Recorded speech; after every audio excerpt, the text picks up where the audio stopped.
నమస్తే. Welcome to our channel. మనతో పాటు ప్రస్తుతం ఉన్న స్పెషలిస్ట్ మనమైతే తెలుసు ఇప్పుడు అట్ ప్రెజెంట్ జనరేషన్‌లో ఎక్కడ చూసినా ఆర్థోపెడిక్ ఇంకా ఇప్పుడు ఈ మధ్య వయస్సు కాలంలో అయితే చూస్తున్నదైతే ఎక్కువ నేను వింటున్నట్టయితే నీ రీప్లేస్‌మెంట్స్ అనేది జరుగుతున్నాయి. ఎక్కడ చూసినా అంటే ఒక ఏజ్ ఒక వయసు వచ్చిన రాంగానే కాళ్ళ నొప్పులు అని చెప్తూనే ఉంటారు. మనం మనం ఇంట్లో కూడా చూడొచ్చు. ఒక ఏజ్ ఎప్పుడో మా మమ్మీ ఉన్నారు, మా నాన్నమ్మ ఉన్నారు, మా డ్యాడీ ఉన్నారు. అబ్బా! వాళ్ళకి ఏం కొద్దిగా ఇక్కడికెళ్దాం టెంపుల్ అంటే నాకు కాళ్ళ నొప్పులున్నాయి. నేను రాను అని అంటారు. ఎక్కడ చూసినా. ఏ పిల్లలకేమో బయటికి వెళ్ళాలని ఇష్టం ఉంటది. కానీ పెద్దవాళ్ళకేమో కాళ్ళ నొప్పులని ఎక్కడికి వెళ్ళలేకపోతున్నారు. అయితే మనతో పాటు ప్రస్తుతం అయితే ఉన్న డాక్టర్ సాయి చంద్ర మల్లటి గారు ఉన్నారు. MBBS ortho specialist. సార్‌తోని మాట్లాడదాం. నమస్తే సార్. నమస్తే. ఎలా ఉన్నారు సార్? బాగున్నానండి. ఎలా ఉన్నారు? బాగున్నాను సార్. సార్ ఇప్పుడు చూస్తున్నామైతే ఇప్పుడు అట్ ప్రెజెంట్ జనరేషన్‌లో నేనే ఉన్నాను. ఇప్పుడు మా నాన్నమ్మ ఉంది. కొంచెం నాని ఇట్లా నానమ్మ బయటికి వెళ్దాము అని అన్నాం అనుకోండి ఫ్యామిలీతోని. వద్దు నేను రాను. నాకు కాళ్ళ నొప్పులు అసలు నడవలేకపోతున్నాము అని అంటున్నారు. ఎందుకు ఒక ఏజ్ రాంగానే ఇప్పుడు ఏజ్ అని కాదు తన వయస్సుతోని అని అనుకుంటాం. ఇప్పుడు మా పేరెంట్స్‌లో కూడా అదే ఫాల్ట్ కనిపిస్తుంది అన్నట్టు. కొద్దిగా వాళ్ళు నడిచే వరకు కూడా అవునండి. కాళ్ళ ప్రాబ్లమ్ వస్తుంది. ఎందుకు ఉండొచ్చు సార్ అట్ ప్రెజెంట్ ఇప్పుడున్న జనరేషన్‌లో? యాహ్! బేసిక్‌గా అండి మోకాళ్ళు అరుగుదల అనేది ఏజ్ రిలేటెడ్ ప్రాసెస్. బేసిక్‌గా. హ్మ్. కామన్‌గా. సో నేను అన్‌కామన్ థింగ్స్ మళ్ళీ చెప్తాను. హ్మ్. అంటే ఇప్పుడు మన కార్ టైర్ ఉందనుకోండి మేడం. హ్మ్. ఓ 10 ఏళ్ళకి, 15 ఏళ్ళకి కార్ టైర్ అనేది అరుగుతది కదండీ! హ్మ్. సో అట్లనే మన మోకాళ్ళు గూడా మనం పనులు చేసేదాన్ని బట్టి అవి అరుగుతా ఉంటాయి. సో పేషెంట్ ఫర్ ఎగ్జాంపుల్ ఒక పర్సన్ బాగా లావు ఉన్నాడు. 120 కేజీలు ఉన్నాడంటే కొంచెం ముందే అరిగిపోతుందన్నమాట. ఓకే. ఓకే. అట్లా కాకుండా పేషెంట్ బాగా పొలం పనులు చేస్తారు. వ్యవసాయం బాగా ఎక్కువ చేస్తుంటే కొంచెం ఎక్కువ అరిగిపోతుంది. లేదు ఇంతకుముందు ఎప్పుడైనా పడ్డాడు, దెబ్బ తగిలింది మోకాలు కంటే కొంచెం ముందు అరిగిపోతుంది. హ్మ్. లేదు రుమటాయిడ్ ఆర్థరైటిస్ ఇట్లా ఏమన్నా ఉందంటే దానివల్ల అరిగిపోతుంది. లేదు యూరిక్ యాసిడ్ పెరిగి గౌట్ వచ్చింది దానివల్ల అంటే గౌట్ వల్ల అనుకుంటే గౌట్ వల్ల కూడా జాయింట్ డ్యామేజ్ అయ్యే ఛాన్స్ ఉంటుంది. హ్మ్. సో యూజువల్‌గా ఒకటి పడి బోన్స్ సరిగ్గా ఇప్పుడు ఫర్ ఎగ్జాంపుల్ పడ్డాడు పేషెంట్ పడి ఎముక సరిగ్గా అతుక్కోలేదు అనుకోండి అప్పుడు కూడా అరిగిపోతుంది. హుహు. ఓకేనా? ఇందాక చెప్పినట్టు ఇన్ఫ్లమేటరీ కాజెస్‌లో రుమటాయిడ్ ఆర్థరైటిస్, యూరిక్ యాసిడ్ ఇవి వెరీ రేర్‌గా ఏదైనా మోకాళ్ళలో ఇన్ఫెక్షన్ వచ్చినా కూడా అది టీబీ కావచ్చు, సెప్టిక్ ఆర్థరైటిస్ కావచ్చు అప్పుడు కూడా మోకాలు అనేది అరగొచ్చండి. అయితే అప్పటి కాలంలో అంటే నేను చూసిన కాలంలో ఏమంటారంటే, మా నాన్నమ్మ ఒక మాట అంటుండే. మేము అప్పుడు తిండి మంచిగా ఫుడ్ బాగుండే. ఇప్పుడే ఫుడ్ బాలేదు. అందుకనే ఇప్పుడు మీ చిన్న పిల్లలకు కూడా మీ కాళ్ళ నొప్పులు ఇప్పుడు కొద్దిగా దూరం నడిచే వరకు కాళ్ళ నొప్పులు వస్తున్నాయి. చాలా కరెక్ట్ అండి. తిండే కాదండి వాటర్ కూడా మారిపోయింది. అప్పుడేంది బావి నీళ్ళు తాగేవాళ్ళు. ఐ మీన్ నేను చిన్నప్పుడు ఉన్నప్పుడు కూడా ఈవెన్ 5వ క్లాస్, 6వ క్లాస్ దాకా కూడా 4, 5 కిలోమీటర్ల దూరం పోయి బోరింగ్ కొట్టేవాళ్ళం. ఆ బోరింగ్ వాటర్ తెచ్చుకొని తాగేవాళ్ళం. ఇప్పుడు ఇళ్లలో వాటర్ ప్యూరిఫైయర్లు వచ్చినాయి. అసలు బయటకు పోయి ఏదన్నా తెచ్చుకునే పని లేదు. యాప్లు వచ్చినాయి, స్విగ్గీలు, జొమాటోలు ఇవన్నీ వచ్చినాయి. సో అప్పుడు తినే తిండి వేరు, ఇప్పుడు తినే తిండి వేరు. ఇప్పుడంతా ఫాస్ట్ ఫుడ్ అయిపోయింది. సో అంటే ఏందంటే ఇప్పుడంతా ప్యాక్డ్ ఫుడ్స్ గదండీ! ప్యాక్డ్ ఫుడ్స్ తర్వాత ఫాస్ట్ ఫుడ్స్ దాంట్లో ప్యాక్డ్ ఫుడ్ అంటే ప్రిజర్వేటివ్స్ చాలా యాడ్ చేస్తారు. సో డెఫినిట్‌గా దీనివల్ల ఎంతో కొంత ఇంపాక్ట్ అనేది ఉంటది. అంటే ఇంపాక్ట్ అనేది మామూలుగా ఉంది. అప్పటికి ఆ జనరేషన్, ఈ జనరేషన్‌కి అయితే డిఫరెన్స్ అయితే ఉంది. ఫుడ్ వల్ల మెయిన్ చెప్పొచ్చు. 100%. 100%. ఇప్పుడు చాలా మంది ఇంట్లో ఉన్న వాళ్ళలో ఒక భయం అనేది ఉంటది. ఏంది అంటే ఆర్థోపెడిక్ డాక్టర్ దగ్గరికి వెళ్ళాలి అని అంటే ఫస్ట్ వాళ్ళు ఏం చెప్తారంటే ఆపరేషన్ చేయాలి అని చెప్తారు. అలా ఏం ఉండదండి. మీరేం భయపడొద్దు. ప్రతి పేషెంట్‌కి గూడా ట్రీట్మెంట్ అనేది దేని మీద ఆధారపడి ఉంటుందంటే నంబర్ 1 వాళ్ళ సింప్టమ్స్ మీద. నంబర్ 1 వాళ్ళ సింప్టమ్స్ మీద ఆధారపడి ఉంటది. నంబర్ 2 ఫైండింగ్స్ మీద. ఇప్పుడు ఫర్ ఎగ్జాంపుల్ నేనే ఉన్నాను మేడం. పేషెంట్ వచ్చారు. మోకాలు నొప్పని వచ్చారు. ఏంటండి పడ్డారా? దెబ్బ తగిలిందా? ఏమైందని అడుగుతాం. పడ్డారనుకోండి దానికి సంబంధించిన టెస్ట్‌లు ఉంటాయి. లేదు పడలేదు, దెబ్బ తగలలేదు, ఒక 60 ఏళ్ళు ఉన్నాయనుకోండి. సో దానికి సంబంధించిన ప్రాసెస్ వేరు. సో డైరెక్ట్ సర్జరీ అలా ఏం ఉండదండి. పేషెంట్ యొక్క సింప్టమ్స్ బట్టి వాళ్ళకి ఏ స్టేజ్‌లో ఉన్నారో దాన్ని బట్టి అట్లా డిసైడ్ అవుతుంది. అయితే ఇప్పుడు మీ దగ్గరనైతే చూసాము. మేము ఇక్కడ ఒకటి విన్నాం ఏందంటే మీరు ఇయర్లీలో మంత్లీలో నీ రీప్లేస్‌మెంట్ అనేది చాలా జరుగుతుంటాయి. మీ దగ్గరికి వచ్చిన కేసెస్‌లో. అలా అసలుకి ఏంటి ఆ ప్రాసెస్ ఏంటి? ట్రీట్మెంట్ ఏంటి? దాని కాజెస్ ఏంటి అసలుకి? ఎవరైనా పేషెంట్ నీ రీప్లేస్‌మెంట్ చేయించుకోవాలి అనుకుంటే సో వాళ్ళు ఫస్ట్ జస్ట్ కన్సల్టేషన్‌కొచ్చి వాళ్ళ ఎక్స్‌రే ఫైండింగ్స్ అవి చూసి, పేషెంట్‌ని చూసి, పేషెంట్‌ని ఎగ్జామిన్ చేసి, పేషెంట్‌తో మాట్లాడి అసలు ప్రాబ్లమ్ ఏంటి? ఎంత సివియర్‌గా ఉంది ప్రాబ్లము? ఇవంతా మాట్లాడి దెన్ సంబంధించిన టెస్టులు ఉంటాయండి. గుండెకి సంబంధించిన టెస్టులు ఇవన్నీ ఉంటాయి. సో, ఆ టెస్టులన్నీ చేసి ఓకేనా? పేషెంట్ సర్జరీకి ఫిట్‌గా ఉన్నాడు అనుకుంటే, తర్వాత అనస్థీషియా డాక్టర్ గారు చూసిన తర్వాత then will take him for surgery. అంటే పక్కా అని చెప్తారా? నీ రిప్లేస్‌మెంట్ అనేది పక్కా చేయాలని అంటారా? ఒక పేషెంట్‌లో ప్రతి దగ్గరికి ఉండదా? మేడం నేను అదే అంటున్నానండి. ఇప్పుడు పేషెంట్‌ని చూడాలి కదా! హ్మ్. ఫర్ ఎగ్జాంపుల్ పేషెంట్‌కి ఒక 60 ఏళ్లున్నాయి. పేషెంట్‌కి బాగా నొప్పులున్నాయి. నడవలేకపోతున్నాడు. ఆల్రెడీ మందులు వాడినా నొప్పులు తగ్గట్లేదు. చాలా ఇబ్బందిగా ఉంది. మీకు అర్థమవుతుందా? హ్మ్. మోకాలు అరిగింది. పేషెంట్ నడవలేకపోతున్నాడు. నొప్పెక్కువుంది. మడచడం, చాపడం కష్టంగా ఉంది. అడుగు తీసి అడుగేయలేకపోతున్నాడు. టాబ్లెట్‌లేసుకున్నా తగ్గట్లేదు. లేదా ఆల్రెడీ స్టెరాయిడ్ ఇంజెక్షన్‌లు తీసుకున్నారు తగ్గట్లేదు. అంటే ఇంక లాస్ట్ ఆప్షన్ అదే మోకాలు చెప్పులు మార్చడం. అంతే. హ్మ్. ఈరోజు మార్నింగ్ కూడా నేను ఒక కేస్ చేశాను. నీ రీప్లేస్‌మెంట్ అయిన కేసు. మీకంటే ముందు రివ్యూకి కూడా ఇద్దరు ముగ్గురు వచ్చారు. హ్మ్. Review patients. సో, వాళ్ళకి చాలా మంచి రిజల్ట్ ఉంటది. హ్మ్. యాహ్! అంటే ఎక్సర్‌సైజ్ వల్ల ఏమైనా తగ్గే అవకాశం ఏమైనా ఉంటదంటారా? ఎక్సర్‌సైజ్ బెటర్ అంటారా దీనికి? మేడం ఎక్సర్‌సైజెస్ అనేవి ఓన్లీ ఎర్లీ స్టేజెస్‌లో ఉండి చిన్న చిన్న స్ప్రెయిన్స్‌కి పనికొస్తాయి తప్ప, మోకాలు కంప్లీట్‌గా అరిగిపోయిందనుకోండి. ఆ కంప్లీట్ అరిగిపోతే ఎక్సర్‌సైజెస్ వల్ల కూడా పెద్ద యూజ్ ఉండదు. హ్మ్. సీ కండరాలకు బలం వస్తుంది. హ్మ్. ఎక్సర్‌సైజెస్ అట్లా హెల్ప్ అయితాయి తప్ప, సో కంప్లీట్‌గా నొప్పులేమి తగ్గిపోవండి. హ్మ్. యాహ్! అయితే ఇప్పుడు ఈ నీ రీప్లేస్‌మెంట్ జరగకుండా ఉండాలి అనుకునే వాళ్ళకి ముందుగా ఏమన్నా ప్రికాషన్స్ కానీ ఇట్లా తీసుకుంటే ఇలా జరగదు. లేకపోతే మోకాలు అరగడం అనేది తగ్గించుకోవాలి అనంటే ఏమన్నా ఉంటదా సార్ ముందు చేసుకునేదేమన్నా? మేడం మెయిన్‌గా ఏంటంటే కింద కూర్చోవడం, మెట్లెక్కడం, దిగడం ఇవి కొంచెం తగ్గించాలండి. హ్మ్. సరేనా? ఇంకోటేంటంటే వెయిట్‌ని కంట్రోల్‌లో ఉంచుకోవాలి. వెయిట్‌ని కంట్రోల్‌లో పెట్టుకోవడం చాలా చాలా ఇంపార్టెంట్. ఓకేనా? తర్వాత మెట్లెక్కడం, దిగడం తగ్గిస్తే బెటర్. నేను కంప్లీట్‌గా ఆపేయమని చెప్పట్లేదండి. బట్ ఎంత తగ్గిస్తే అంత బెటర్. హ్మ్. ఎందుకంటే మెట్లెక్కడం, దిగడం వల్ల మోకాలు చాలా ఎక్కువ అరుగుతుంది. హ్మ్. సో, కింద కూర్చోవడం కూడా మీరు ఎంత తగ్గిస్తే అంత బెటర్. హ్మ్. కింద కూర్చోవడం వల్ల కూడా మోకాళ్ళు అరుగుతా ఉంటాయి. సో, ఈ 2 కొంచెం తగ్గించండి. దేవుడి దగ్గర పూజ చేసేటప్పుడు కంపల్సరీ కూర్చోవాలి. అది తప్పదు. బట్ నేను ఇన్ జనరల్‌గా చెప్తున్నాను. అంటే ఏ ఏజ్ నుంచి వాళ్ళకి ఎక్కువ ఇవి వచ్చే అవకాశం ఉంటది? మోకాల అరగడం గాని, ఆఫ్టర్ 50 ఇయర్స్. అంటే 50 ఇయర్స్ వచ్చిన వాళ్ళకి ఇది బెస్ట్ చేసుకుంటే ఇవి బెస్ట్ అన్నట్టు. అవునండి. హ్మ్. ఇంకోటి అన్నిటికంటే మోస్ట్ ఇంపార్టెంట్ వెయిట్ కంట్రోల్‌లో పెట్టుకోవడం. ఇప్పుడు నేనే ఉన్నాను 84 కేజీస్ ఉన్నాను. నేను కూడా ఒక 4, 5 కేజీస్ తగ్గాలి. హ్మ్. సో, నా హైట్‌కి నేను ఒక 77, 78 వరకు ఉండొచ్చు. హ్మ్. సో, నేను కూడా కొంచెం ఒక 5 కేజీస్ వెయిట్ ఎక్కువ ఉన్నట్టే. 5, 6 కేజీస్. సో, అట్లా ప్రతి ఒక్కళ్ళు కూడా వాళ్ళ హైట్‌కి తగ్గట్టు వెయిట్ ఉండాలన్నమాట. హ్మ్. బీఎంఐ అనేది ఉంటదండి. Body mass index. దాన్ని ఫాలో అవ్వాలి. హ్మ్. దాన్ని ఫాలో అయితే ఇలాంటివి ఏం జరగకుండా ఉంటాయని చెప్తుంటారు. మాక్సిమం అవాయిడ్ చేయొచ్చు. హ్మ్. ఇప్పుడు మన చేతుల్లో ఏమున్నాయో అవి మనం చేయగలుగుతాం. మన చేతుల్లో లేని దాని గురించి మనం చేయలేం కదా! అయితే ఇప్పుడు ఇంకా గూడా కొత్త కొత్తగా వినిపిస్తున్నాయి. ఏందంటే ఫ్రోజన్ షోల్డర్స్ అని గూడా ఒక వర్డ్ అయితే మాకు వినిపిస్తున్నది. దాని కాసెస్ అండ్ ట్రీట్మెంట్ అనేది ఎలా జరుగుతది సార్? మీ పద్ధతిలో చెప్పండి అసలకి. మేడం ఫ్రోజన్ షోల్డర్‌కి ట్రీట్మెంట్ అనేది స్టేజ్ బట్టి ఆధారపడి ఉంటుందండి. ఇనీషియల్‌గా మనము ఫిజియోథెరపీ ఎక్సర్‌సైజెస్‌తో తగ్గుతుంది. హ్మ్. ఫిజియోథెరపీ చేసినా తగ్గట్లేదన్నా, చాలా హ్మ్. ఇబ్బందిగా ఉంది. టాబ్లెట్‌లేసుకున్నా తగ్గట్లేదంటే అప్పుడు వేరే ఆప్షన్స్ ఉంటాయి. హ్మ్. సో, బేసిక్‌గా మనకి ఎవరైనా పేషెంట్ ఫ్రోజన్ షోల్డర్‌తో ఫర్ ఎగ్జాంపుల్ షోల్డర్ పెయిన్‌తో వచ్చారనుకోండి. హ్మ్. ఇక్కడ మనం ఏం చూస్తామంటే ఓన్లీ షోల్డర్ క్యాప్సూల్ ఒక్కటి గురించి కాదు. మజిల్స్ ఎలా ఉన్నాయో లేదో కూడా చూడాలి. మజిల్స్ ఏమైనా చినిగితే దానికి కూడా అడ్రెస్ చేయాలి కదా! హ్మ్. సో, ఇప్పుడు రొటేటర్ కఫ్ మజిల్స్ ఉన్నాయంటే రొటేటర్ కఫ్ టేర్ ఏదన్నా ఉందనుకోండి. ఆ రొటేటర్ కఫ్ టేర్‌కి సంబంధించింది కూడా మనం అడ్రెస్ చేయాలి. మీకు అర్థమవుతుందా అండి? సో, అది అన్నమాట. సో, రొటేటర్ కఫ్ టేర్ ఉందా లేదా కూడా చూసుకోవాలి. ఫ్రోజన్ షోల్డర్ అసలు ఎందుకొచ్చిందనేది చూడాలి. అంటే పడడం వల్ల వచ్చిందా? ఇమ్మొబిలైజేషన్ వల్ల వచ్చిందా? ఎక్కువ రోజులు బెడ్ రెస్ట్ వలన? షుగర్ వలన? థైరాయిడ్ వలన అని. So, for example sugar, thyroid ఇవి అలాంటివి ఉన్నాయంటే వాటిని కంట్రోల్‌లో ఉంచుకోవాలి.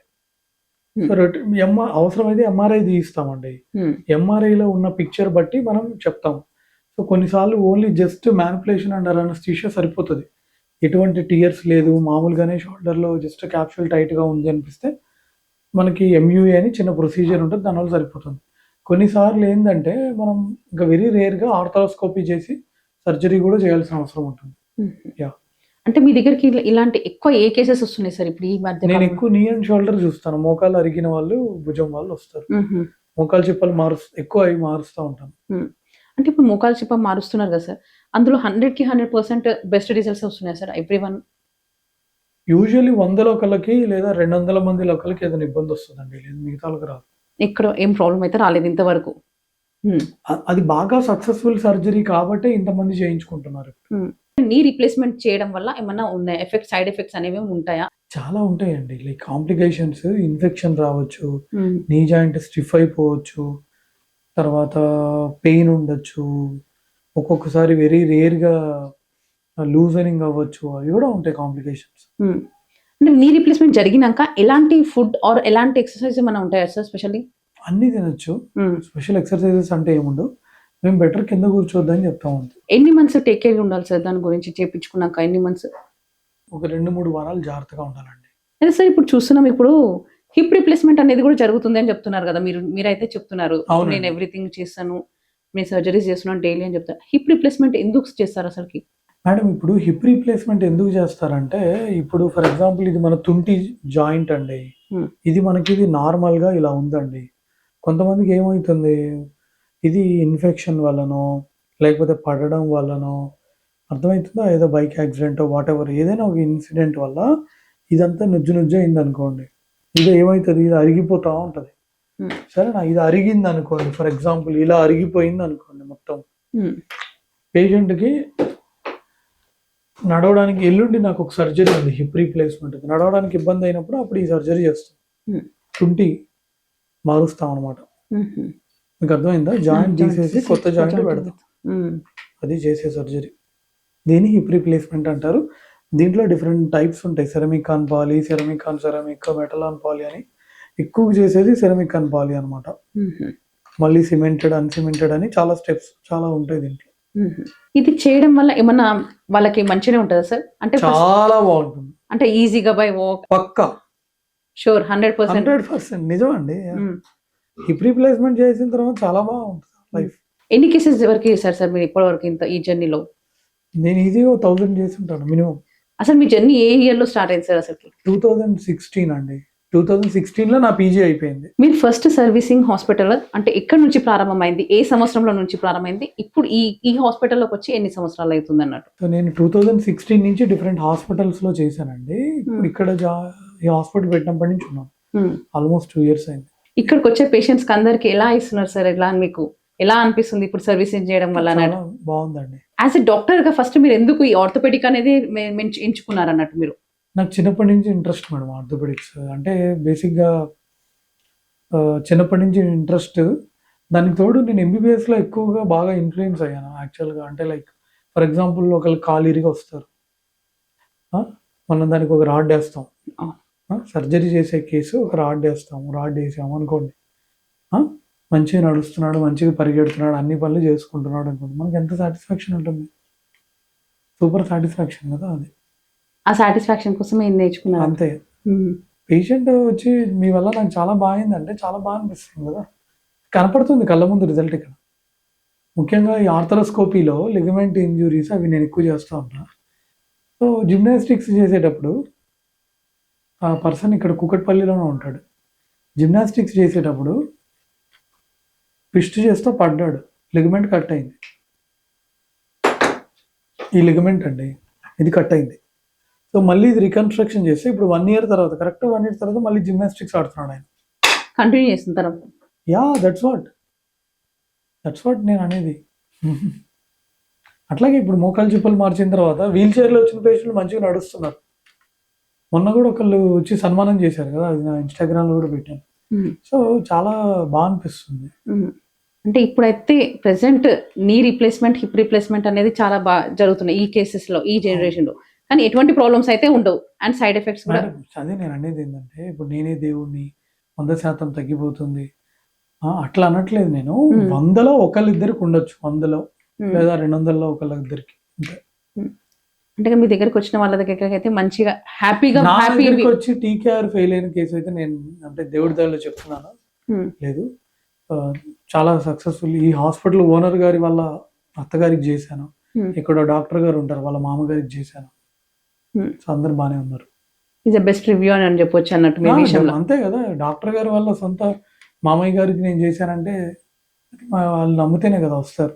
ఇప్పుడు ఈ జనరేషన్ లో ఏదైనా సరే first food is the main important అని కూడా చెప్పొచ్చు. మీరు ఫస్ట్ చెప్పారు ఫుడ్ చాలా చాలా చాలా ఇంపార్టెంట్. మనం ఎక్కడ పడితే అక్కడ తిన్నాం అనుకోండి, అది లేని అడ్డమైన రోగాలన్నీ వస్తాయి. దాని బదులు నువ్వు కడుపు ఖాళీగా ఉంచుకోవడం బెస్ట్. మనం ఏమనుకుంటామంటే వెళ్ళేదారిలో ఎక్కడో చోట ఏదో ఒకటి తినేసి పోదాం అనుకుంటాం. వాడు ఎట్లా వండుతాడో తెలియదు, వాడు చేతులు కడుక్కుంటాడో లేదో తెలియదు, వాళ్ళు అసలు అక్కడ పరిశుభ్రంగా ఉంటారో లేదో తెలియదు. చూస్తున్నాం కదా ఇప్పుడు సోషల్ మీడియాలో, ఎక్కడ చూసినా కల్తీ నెయ్యి అంటాడు, ఒకడు కల్తీ పాలు అంటారు, కల్తీ ఆయిల్, అన్ని కల్తీయే కదండి. సో వాళ్ళు ఇంట్లో చేసినట్టు చేయరు కదా వాళ్ళు. సో ఎందుకు మనం తెచ్చుకొని ఐ మీన్ కోరి ప్రాబ్లమ్స్ తెచ్చుకోవడం? ఎంత జాగ్రత్తగా ఉంటే అంత బెటర్. అంటే ఈ జనరేషన్స్ వాళ్ళకి, అంటే ఈ జనరేషన్ యంగ్స్టర్స్ కి అండ్ మెన్స్ అండ్ ఉమెన్స్ ఇద్దరికి మీరు ఇచ్చే సజెషన్ ఏంటి సార్? అసలు లిమిట్గా తినండి, వాకింగ్ చేయండి, డైలీ 2-3 లీటర్స్ వాటర్ తాగండి, రెగ్యులర్ హెల్త్ చెకప్స్ చేయించుకోండి, సన్ ఎక్స్పోజర్ ఉండేలా చూసుకోండి, కుదిరితే జిమ్కి వెళ్ళండి, లేదంటే అట్లీస్ట్ ఇంట్లో పనులైనా చేయండి, ఇంట్లో ఆడవాళ్ళకి హెల్ప్ చేయండి. ఇప్పుడు బట్టల్లో వాష్ చేయొచ్చు, తీసి మళ్ళీ ఆరబెట్టచ్చు, తీసి మళ్ళీ మడత పెట్టచ్చు, పక్క బట్టలు మడత పెట్టచ్చు, చిన్న చిన్న పనులు, పిల్లల్ని రెడీ చేయొచ్చు, అన్నీ ఆడవాళ్ళు చేయాలనే రూల్ లేదు కదా. సో మగవాళ్ళు కూడా చేయొచ్చు. సో ఇవి పనులు చేస్తే వీటిలో సగం పనులు చేసినా కూడా చాలా శారీరక శ్రమ ఉంటుంది. సో రెగ్యులర్గా హెల్త్ చెకప్స్ చేయించుకోండి. అంటే చిన్న వాళ్ళు ఇప్పుడు ఏమనుకుంటారు అంటే, ఇప్పుడు 25+ వాళ్ళు ఏమనుకుంటారు, మేము ఎందుకు రెగ్యులర్ హెల్త్ చెకప్ చేయించుకోవాలనే ఆ క్వశ్చన్ అందరి దాంట్లో ఉంటది. లేదండి, చేయించుకోవాలి. మీరు నమ్మరు, రీసెంట్గా నేను చాలా ఐ మీన్ కొన్ని ఎగ్జాంపుల్స్ మీకు చెప్తాను. నేను ఒక పేషెంట్ వచ్చారు మొన్ననే, 33 ఏళ్ళు ఎంత ఉంది ఆయన ఏజ్, ఫుల్ లా ఉన్నాడు ఆయన, 120-130 కేజీలు ఉంటాడు ఇది. సో మోకాలు నొప్పి వచ్చింది, మోకాలు నొప్పితో వచ్చారు ఆయన, నీరసంగా ఉంది ఇవన్నీ చెప్పాడు, డయాబెటీస్ కొన్ని సిమ్టమ్స్ కూడా చెప్పారు, నీరసంగా ఉంది, అలసటగా ఉంది, అది చెకప్ ఎప్పుడైనా చేయించుకున్నారండి అన్న. ఇంకా నేను ఎప్పుడు చేయించలేదు సార్ అన్న. లేదు ఒకసారి చేయించుకోండి బెటర్ అని చెప్పి చేయించుకొని మళ్ళీ వచ్చాడు ఆయన. చూస్తే షుగర్ 320 ఎంత ఉంది షుగర్. సో ఇప్పుడు ఏంటంటేనండి, ఎవరికి ఏం హెల్త్ ప్రాబ్లమ్స్ వస్తున్నాయని చెప్పలేకపోతున్నాం. ఫుడ్ మారిపోయింది, లైఫ్ స్టైల్ మారిపోయింది, పడుకునేది 12 గంటలకు 1 గంటకి చాలామంది, పొద్దున్న మళ్ళీ 6కో 7కో 8కో 9కో వాళ్ళ వర్క్ బట్టి వాళ్ళు లేస్తారు. సో ఏమైపోతుంది, హెల్త్ నాశనమే కదా. 12 గంటలకు పడుకుంటే హెల్త్ నాశనమే కదండి. చిన్నపిల్లలే 9:30, 10, 11 పడుకుంటున్నారు. ఇప్పుడు చాలామంది పేరెంట్స్ చెప్తారు, సరే మా పిల్లోడు 11 పడుకుంటున్నాడు, 12 పడుకుంటున్నారు. నాకు బాగా గుర్తు పేషెంట్ ఇక్కడే మియాపూర్, ఆయన చెప్తున్నాడు ఇది జరిగి 1-2 years బ్యాక్. వాళ్ళ బాబు రోజు 1కి 2కి పడుకుంటాడంట మిడ్ నైట్. ఇంకా అబ్బాయి ఎప్పుడు లేయాలి, స్కూల్కి ఎప్పుడు పోవాలి, క్లాస్లో అసలు చెప్పేది వింటాడా? అన్నీ ఏంటంటే జాగ్రత్తగా ఉండాలి. నీ రీప్లేస్మెంట్ కానీ హిప్ రీప్లేస్మెంట్ జరిగాక కొన్ని ఏమన్నా కాషన్స్ ఏమన్నా వస్తాయా, ఇన్ఫెక్షన్స్ లాంటివి అని చెప్పాను. అయితే కొంతమందిలో నేను చూసాను, విన్నాను, చూడలేదు కానీ విన్నాను, ఏంటంటే కొంచెం చీమ్ గారడం కానీ ఎలా స్వెల్లింగ్స్ అలా వస్తాయా అని చెప్తున్నారు బయట వాళ్ళు. మరి అది ఎంతవరకు కరెక్ట్ అంటారు అసలు?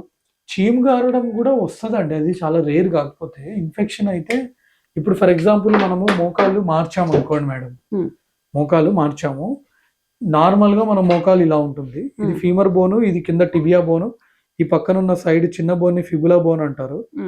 ఓకేనా, ఈ లోపల ఉన్నాయి లిగమెంట్లు ఇవన్నీ. సో మనం మోకాలు మార్చాము అనుకోండి, ఇట్లా పైన ఫీమర్ బోను, ఇది ఒక ఫీమర్ ఇంప్లాంట్, ఇది పాలి, ఇది tibia implant. So very rare గా ఇన్ఫెక్షన్స్ కూడా రావచ్చు. మీరు అడిగింది ఏంటి, ఎందుకు వస్తుంది అంటే, ఎందుకు వస్తుంది అంటే చాలా రీజన్స్ ఉన్నాయండి. కొన్ని పేషెంట్ ఫ్యాక్టర్స్ ఉంటాయి, లైక్ కొన్ని హాస్పిటల్ ఫ్యాక్టర్స్ కూడా ఉంటాయి. అంటే పేషెంట్ ఫ్యాక్టర్స్ లో ఎలాంటి అంటే వాళ్ళ తినే ఫుడ్ అంటే ఇమ్యూనిటీ సరిగ్గా లేకపోతే రావచ్చు. ఇమ్యూనిటీ, రోగ నిరోధక శక్తి అంటాం కదండి, అది లేకపోతే రావచ్చు వాళ్ళలో. అంటే మీరు నెక్స్ట్ అన్నారు హాస్పిటల్ అని చెప్పారు, నెక్స్ట్ ఎందుకు హాస్పిటల్ నుంచి అంటే హాస్పిటల్లో స్టెరిలిటీ సరిగ్గా మెయింటైన్ చేయకపోతే కూడా రావచ్చు. హాస్పిటల్ స్టెరిలిటీ మెయింటైన్ చేయకపోతే, ఓటీ ఆపరేషన్ థియేటర్ లో స్టెరిలిటీ సరిగ్గా మెయింటైన్ చేయకపోతే కూడా రావచ్చు. అయితే ఇప్పుడు సామాన్యులైనా సరే, ఇప్పుడు నీ రీప్లేస్మెంట్ జరగాలి అని అంటే అందరి దగ్గర బడ్జెట్ అనేది సరిపోద్ది ఎవరి దగ్గర. ఇప్పుడు నార్మల్ గా మిడిల్ క్లాస్ వాళ్ళైనా సరే, కొంచెం పూర్ వాళ్ళైనా సరే, వాళ్ళు వచ్చి మీ దగ్గర చేయించుకోవాలంటే మన మేడం రేట్ అనేది సామాన్యులకు కూడా అందుబాటులోనే ఉంటుందండి. సో ఫ్లెక్సిబుల్ గానే ఉంటుంది, నథింగ్ టు వరీ. ఫ్లెక్సిబుల్ గానే ఉంటుంది. ఎవరైనా అదే ఆలోచిస్తారు కదా సార్, ఇప్పుడు మీ దగ్గరికి రావాలి అని అనగానే ఫస్ట్ ఒకటి ఆలోచన అది ఒక్కటే ఉంటుంది. సామాన్యులకైనా ఎవరికైనా అది ఆలోచన ఉంటుంది కాబట్టి నేను అడిగాను అంతే మీకు. సార్ ఏసీఎల్ టియర్ అంటే అసలు ఏంటి అది? మేము కొంచెం కొత్తగా, నేను ఈ ఆర్థోపెడిక్ లో మేము ఫస్ట్ టైం డాక్టర్స్ కి, సో ఆ వర్డ్ అనేది కొత్తగా వింటున్నాం. అంటే ఏంటి సార్ అసలుకి? ఏం లేదండి, మన మోకాలు లోపల 2 లిగమెంట్లు ఉంటాయి. ఉమ్. మన మోకాలు లోపల 2 ఉంటాయి. మోకాల లోపల. ఉమ్. జాయింట్ లోపల ఉమ్. 2 తాడులు అనుకోండి. ఉమ్. బయట 2 ఉంటాయి.